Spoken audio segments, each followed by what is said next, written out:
C'est vrai que d'habitude, sur ce format, je commence directement en balançant des grosses doses de haine et de mauvaise foi et en hurlant sur à peu près tout le monde. Ce qui fait que ce format est le plus apprécié. Ne vous inquiétez pas, ça arrive. Aujourd'hui, on commence tranquillement. Vous le savez, j'ai des gros projets pour la chaîne, particulièrement les cours que je compte donner. Et je suis pas mal bloqué financièrement pour lancer le merdier. J'ai trouvé un terrain qui ferait l'affaire, mais maintenant il faut que je puisse le payer avant de lancer le Kickstarter, qui permettra de lancer la construction des structures. Donc, petite pub sponsorisée avant de commencer.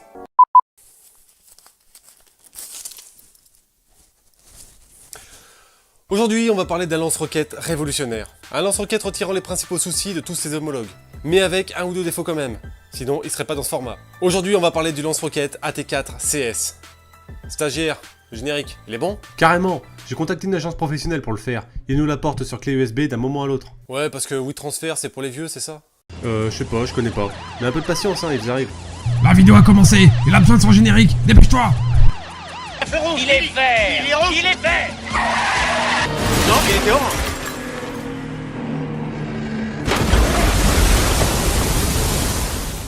Bon alors, il arrive? Il en est où là? Il va arriver. Ah, laisse tomber, on verra ça une autre fois. L'AT4CS, c'est le lance-roquette en dotation dans l'armée française, qui souhaite s'en débarrasser depuis pas mal de temps pour revenir à son prédécesseur, le LRAC. Donc AT4CS, pour anti-tank de 4ème génération à espace confiné, et dont la prononciation de l'acronyme en anglais correspond à son calibre. 84 qui signifie 84, le calibre de la roquette. Lance-roquette suédois que les Français rachètent aux USA, car ils nous font de très bons prix dessus. Et pour cause, ils veulent bazarder leur stock depuis déjà pas mal d'années pour passer à autre chose. Tu m'étonnes qu'ils veulent s'en débarrasser quand on voit à quel point c'est de la merde. Et à très bon prix, on va y revenir.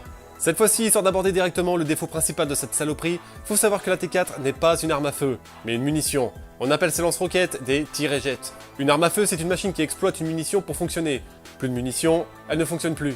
Une munition sert soit à alimenter une arme à feu, soit à utiliser seule. Mais par contre, elle ne sert toujours qu'une seule et unique fois.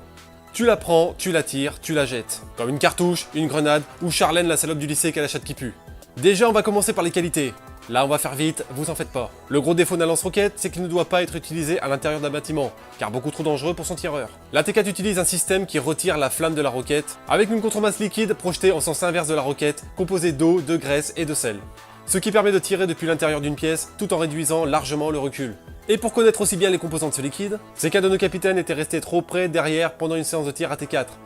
Et il s'est tout pris dans la gueule. Selon lui, c'est aussi dégueulasse qu'un méga éjac facial d'un gangbang interracial. Mais je sais pas comment il a pu savoir ça. Bref, le principal et unique argument de vente de la T4, c'est le fait de pouvoir le tirer depuis un espace confiné, comme le dit son nom. Donc très intéressant à notre époque où il n'y a plus que des combats urbains. Donc très bonne arme. C'est pas une arme, c'est une munition. Ta gueule. Ensuite, grande qualité, une fois tiré, vous pouvez théoriquement le jeter. Mais on jette jamais rien dans l'armée française. Car oui, l'ennemi pourrait s'en resservir derrière, donc ça c'est que de la théorie. Donc ta merde, tu vas continuer à la tramaler jusqu'au retour de mission. C'est pas comme s'il était encombrant pour rien. Là, c'est tout pour les qualités, on passe aux défauts. Déjà, faut savoir que c'est une munition que j'ai bien connue quand j'étais tireur AT4. Mission Afghanistan et Afrique, et j'en ai tiré 2 à l'entraînement, sur un vieux char planté dans le désert. Donc on commence par le moindre défaut, munition pour droitier. T'es tireur gaucher? Bah tu tires en droitier, va te faire enculer. Sérieusement, quelle armée moderne s'entartine encore le cul à ce point-là et ne possède pas d'armes ambidextres? Non mais ça c'est les Anglais, c'est encore pire que tout, eux c'est carrément leur fusil d'assaut. Mais eux ça va, c'est un cas à part. Ils boivent du thé. Qui boit du thé? Bref, défaut moindre, mais étant moi-même tireur gaucher, m'en servir en droitier ça va bien péter les couilles. Ensuite, la portée. Normalement un successeur se doit d'avoir des caractéristiques supérieures à son prédécesseur. Sauf que là, pour avoir le système CS, il faut de la place, donc la roquette est chargée à l'avant. Contrairement au LRAC, ce qui se ressent clairement niveau précision et portée. 300 mètres théorique avec un AT4, mais on comptait plutôt 200 mètres pour être sûr de toucher. D'ailleurs les cibles du Seito étaient à 200 mètres, car beaucoup trop aléatoires au-delà. Contre 500 mètres théorique pour le LRAC, avec son chargement de roquettes à l'arrière, mais on se permettait même du 600 mètres. Bon, on va quand même excuser à la portée en rappelant que c'est fait pour du combat urbain. Bon, passons. Maintenant le prix. Vous ne tirez qu'une seule fois, mais on s'en branle. Le lanceur doit pouvoir résister au choc d'un tir, même si vous ne tirez qu'une seule fois. Du coup, chaque tir coûte 4500 €, contre 2000 € pour une roquette de LRAC. En passant, je rappelle pour ceux qui payent les impôts que j'ai tiré 2 roquettes. Merci pour les 9000 € les prolos. Par contre, rassurez-vous, ça aurait pu être pire. Vu qu'il est censé ne tirer qu'une seule fois, la qualité extérieure a été revue à la baisse. Et ouais, c'est du vieux plastoc de merde. Ce qui n'est peut-être pas une bonne chose. Organe du visé pété, AT4, changé. Ah, pour ceux qui connaissent pas, changer ça signifie on le détruit et on en perçoit un autre. Ça va, c'est pas comme si ça coûtait cher. Pareil pour l'opercule qui retient la contremasse liquide, qui est en plastique. S'il est percé, même tarif, on détruit et on change. Et ça arrive souvent. Donc on arrive au défaut principal, c'est une munition. Vous n'avez qu'un tir par lanceur. La taille et le poids sont corrects, le LRAC et la T4 se ressemblent. Mais si le LRAC peut se recharger rapidement et ne coûte que 2 kg de plus et un petit peu de place, pour un AT4 il faut rajouter 1m04 et 8 kg pour chaque nouveau tir. Vous vous rendez compte à quel point c'est ridicule d'avoir un lanceur par tir? De plus, le LRAC a la possibilité de mettre la roquette que vous voulez, si vous avez besoin d'un antipersonnel ou d'un anti-char. Vous chargez simplement ce que vous avez besoin. Mais là non, il faut trouver le tireur qui a la roquette nécessaire. Mais bon, là ça va encore, vu que l'armée n'achète que des roquettes anti-char, qui ne perforent plus les chars modernes. L'armée française se dote de roquettes qui ne font pas d'antipersonnel. Donc ça ne sert à rien de la balancer dans une pièce pour la nettoyer, vu que ce ne sont que des charges creuses sans effet fragmentation. Donc inefficace contre des personnes, à moins qu'ils se prennent la roquette directement. Et en plus, roquettes qui ne fonctionnent que sur des chars ancienne génération qui n'ont pas de surblindage réactif. Alors c'est quoi un surblindage réactif? La flemme d'expliquer, ça se passe par là. Bon, j'ai l'habitude d'utiliser beaucoup de mauvaise foi dans ce format. Donc là, cette fois-ci, est-ce que j'exagère? Pour le poids et l'encombrement, il est identique à celui d'un lanceur rechargeable avec une roquette. Donc il est bien si de toute façon vous ne comptiez avoir qu'une seule roquette. Ce qui n'arrive jamais. On a bossé par exemple avec l'ANA. Leur tireur lance-roquette avait un RPG-7 avec une bonne quinzaine de roquettes, sur lui et dans son sac. Ce qui me paraît normal. Pour un AT4, la portée est vraiment faite pour de l'urbain. Le système anti-recul retire beaucoup de portée, ce qui n'est pas si grave si de toute façon vous ne comptiez faire que du combat urbain. Mais du coup, ça fait que cette munition n'est pas du tout polyvalente. Ça fait que du l'urbain, point. Ensuite, le fait qu'elle ne fasse que de l'anti-char, là c'est un gros problème. Aujourd'hui, pour détruire un char, même avec un missile, c'est la galère. Tellement qu'on compte plutôt soit sur un autre char, ou au mieux un hélicoptère.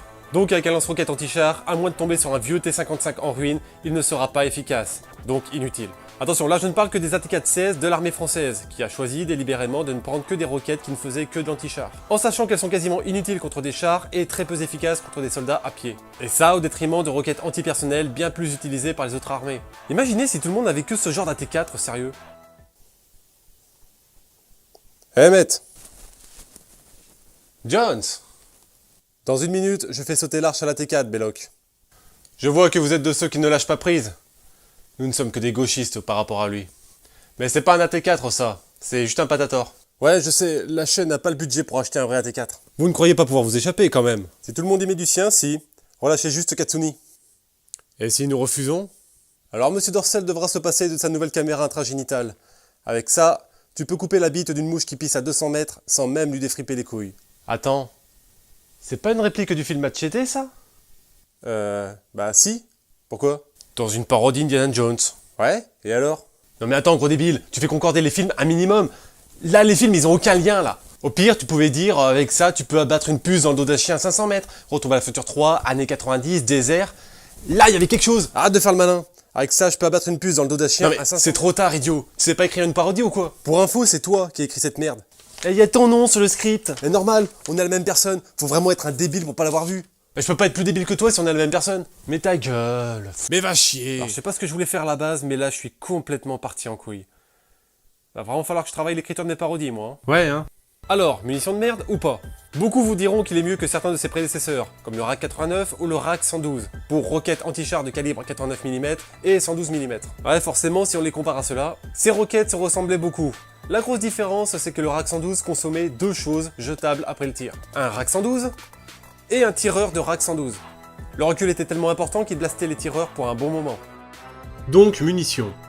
Chère, fragile, coup unique, peu de portée, peu polyvalente, manque de puissance de feu comparé aux autres, demande pas mal de drill pour pouvoir l'utiliser correctement, surtout avec ses 3 sûretés dues au fait que la munition reste constamment chargée. Avoir des armes vraiment faites pour le combat urbain, c'est clairement une nécessité, donc le concept de base est vraiment bien. Mais là, il y a clairement beaucoup trop de défauts, et pas des petits. Cette munition n'a vraiment rien pour elle, surtout comparée à d'autres. Pas étonnant que l'armée revienne à son prédécesseur, le LRAC. Et voilà, c'est la fin de la vidéo, à plus tard.